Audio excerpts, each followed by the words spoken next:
Saudaraku yang terpilih anggota DPR, sedekahmu adalah perda. Jangan datang cuma tanda tangan tidur.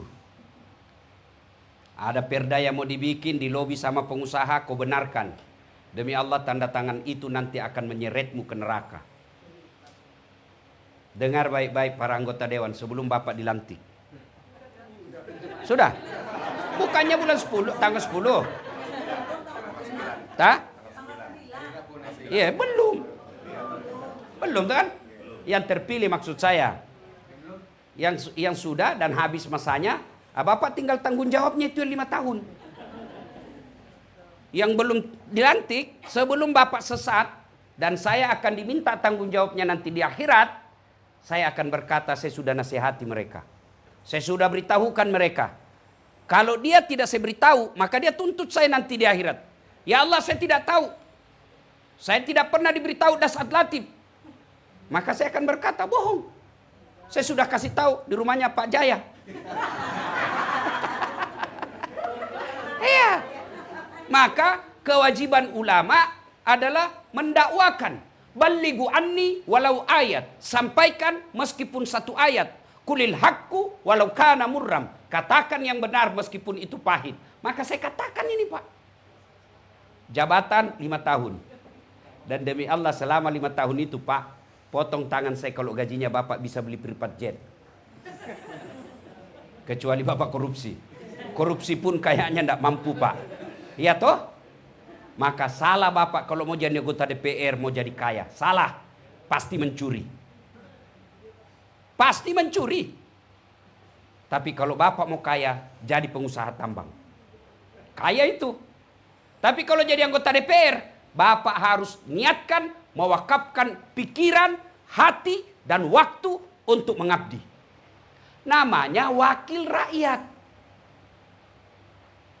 Sidin sabarataan. Ulun mau tanya. Kalau ada wali kota dengan wakil wali kota tinggi mana? Hah? Mana tinggi wakil? Swedia itu Pak, wakil rakyatnya lebih rendah gajinya daripada PNS kalau di Indonesia. Apa kata mereka rakyat? Ngapain kami gaji mereka tinggi-tinggi? Untuk apa kami gaji tinggi-tinggi?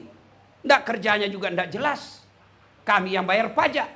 Lalu kamu nggak urus kami, untuk apa kau digaji tinggi-tinggi? Maka kalau Bapak mau kaya, salah kalau jadi anggota DPR. Tapi kalau cari amal dan sedekah, itu tempatnya paling cocok. Bagaimana cara bersedekahnya? Bukan sedekah dengan bagi-bagi jilbab. Berapa gajinya Bapak? Jadi kalau mengandalkan proposal, kalian juga rakyat jangan selalu bawa proposal ke anggota DPR. Berapa gajinya kasihan? Datang ini Pak Dewan yang terhormat. Ini ada kasihan. Gajinya berapa? Maka anggota DPR sedekahnya adalah pengabdian. Pengabdiannya bicara. Bapak tahu posisinya anggota DPR kalau kita berjamaah? Imam. Wali kota. Anggota DPR itu dia di sini. Di belakangnya imam sebelah kanan. Belakangnya imam sebelah kanan. Itu anggota DPR. Kalau imam salah, ini yang luruskan. Semestinya imam ruku, dia langsung sujud. Anggota DPR bicara dong. Apa dia bicara? Bukan dengan memaki. Bukan dia tendang. Ya imam salah kok. Enggak juga dia dorong kepalanya. Bodoh ini. Tidak. Apa dia ucapkan yang di belakang? Subhanallah. Maha suci Allah. Berarti anggota dewan, kalau wali kotamu salah, wali kotamu membuat peraturan yang menyusahkan masyarakat, ngomong dong. Kamu wakil rakyat. Maka bicara. Kalau Bapak tidak bicara, Bapak dituntut. Kenapa? Karena diam. Tapi kalau sudah bicara, tidak dilaksanakan, lepas tanggung jawab sebagai anggota dewan. Kita bukan eksekutor, kita hanya legislatif. Legislatif itu berbicara, haknya berbicara. Cuma bagaimana kau jadi anggota DPR kalau kau tidak tahu bicara? Ada anggota DPR tidak tahu bicara, banyak.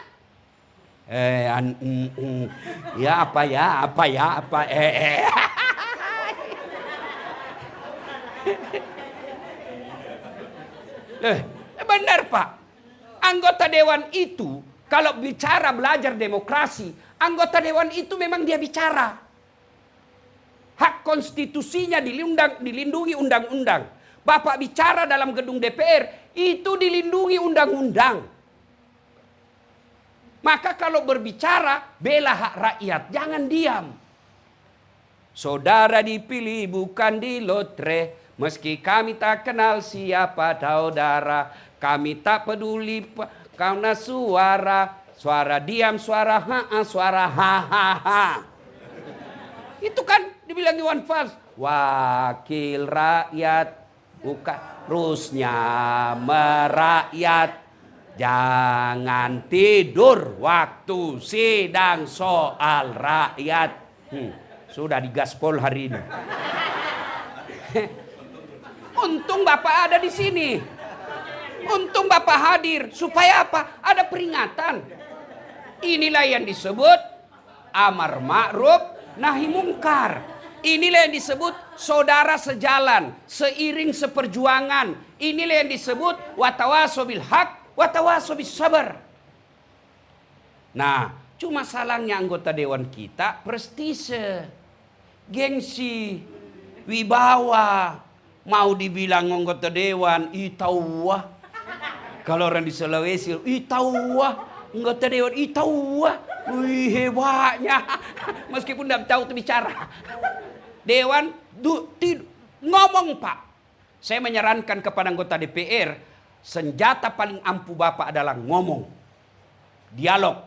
Wakil rakyat, penyambung lidah rakyat. Apa maunya rakyat, Bapak ngomong. Maka saya sarankan kepada Pak Jaya, anggota DPR Nasdem setingkat provinsi, kumpul mereka, latih mereka public speaking. Latih mereka berbicara. Bagaimana meyakinkan? Itu kerjaan saya, Pak.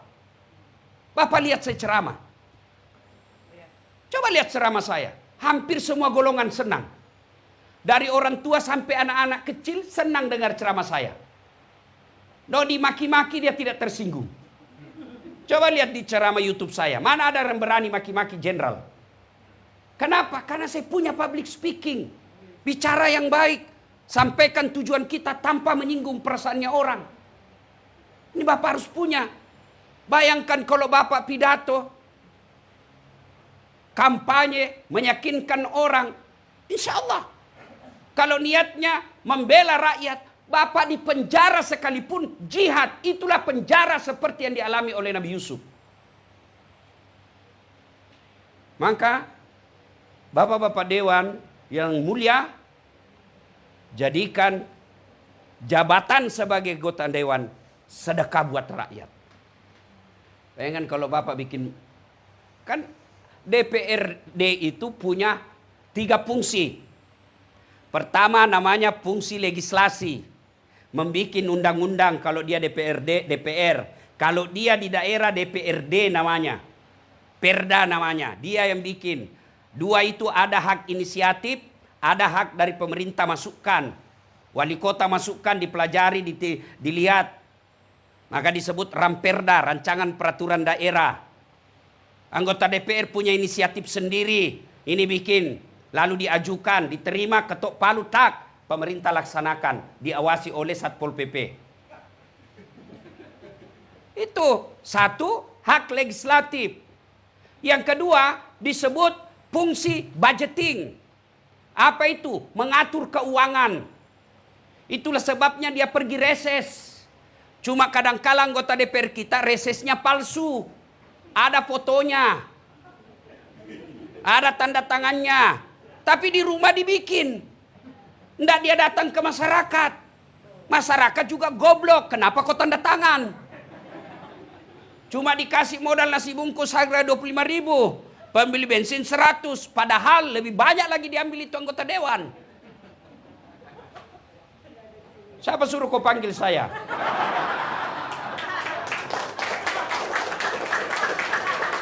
Jangan marah Pak ya, jangan marah Pak. Supaya Bapak punya bekal.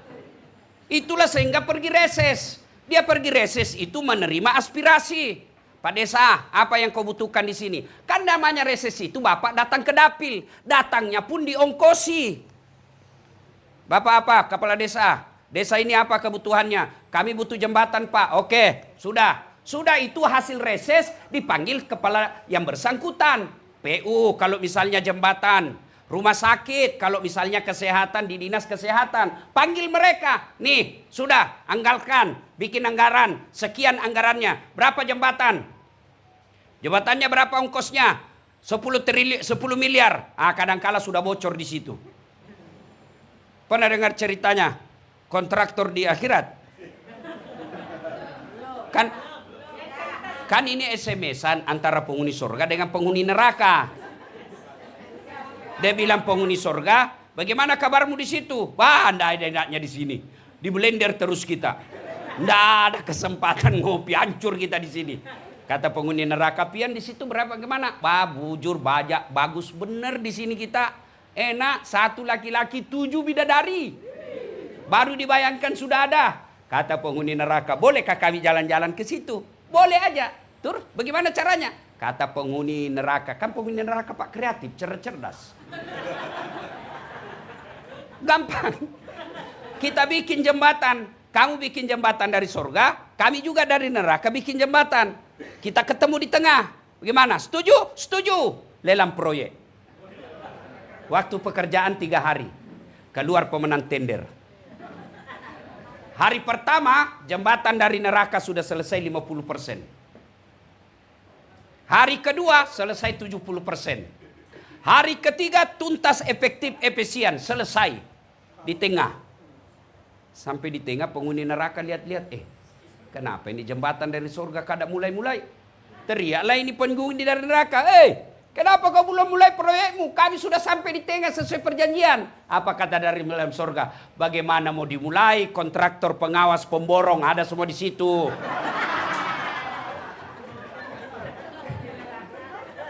Di sini hanya penghafal Quran. Nggak tahu dia bikin kali-kali kalkulatornya selalu salah hitungan semennya. Ayo. Nah, mereka ini Pak Dewan, reses itu fungsinya menangkap aspirasi. Apa yang diinginkan di dapil kita. Sudah itu kita panggil, Bapak Dewan punya hak untuk memanggil mitra kerja namanya. Saya tidak tahu hafal betul. Komisi apa kalau pembangunan, komisi apa kalau kesehatan, komisi apa kalau ekonomi, komisi apa kalau pemerintahan. Itu sudah dibagi-bagi. Cuma kadang-kala anggota dewan dia senang komisi yang basah. Ingat Pak Dewan, di komisi yang basah itulah orang tenggelam. Sudah susun anggaran, sudah itu disebut fungsi budgeting. Yang ketiga ada disebut fungsi kontrol, fungsi pengawasan. Pak Dewan berhak menegur pemerintah. Kenapa itu anggaranmu salah guna? Kenapa itu perda kau tidak jalankan? Bapak punya hak sebagai wakil rakyat. Tiba-tiba ada jalan ditutup, itu mengganggu masyarakat. Pak Dewan punya hak untuk menegur. Sebagai wakil rakyat, kenapa jalan itu ditutup? Tidak pernah dibicarakan di Dewan. Rakyat mengeluh dengan itu. Itu kalau Bapak lakukan seperti ini, insya Allah Bapak di dunia anggota DPR, Bapak disebut yang terhormat, di akhirat juga insya Allah sama-sama Rasulullah di akhirat. Tapi kalau Bapak hanya kejar proyek, salah gunakan reses, di dunia kau anggota dewan terhormat, di akhirat kau akan abadi dalam neraka. Pilih mana? Pilih mana? Anggota DPR 5 tahun Pak, 5 tahun demi Allah, kalau untung terpilih lagi. Kalau tidak untung, wabillahi taufiq wal hidayah. Tapi dosanya dibawa sampai mati. Ini bersyukur Bapak, belum dilantik, sudah dapat pembekalan luar biasa. Ya Allah, saya sudah sampaikan kepada mereka. Saya lepas tangan. Tinggal mereka menjalankan apa yang saya sampaikan. Mudah-mudahan ada manfaat. Lebih dan kurangnya mohon dimaafkan. Assalamualaikum warahmatullahi wabarakatuh.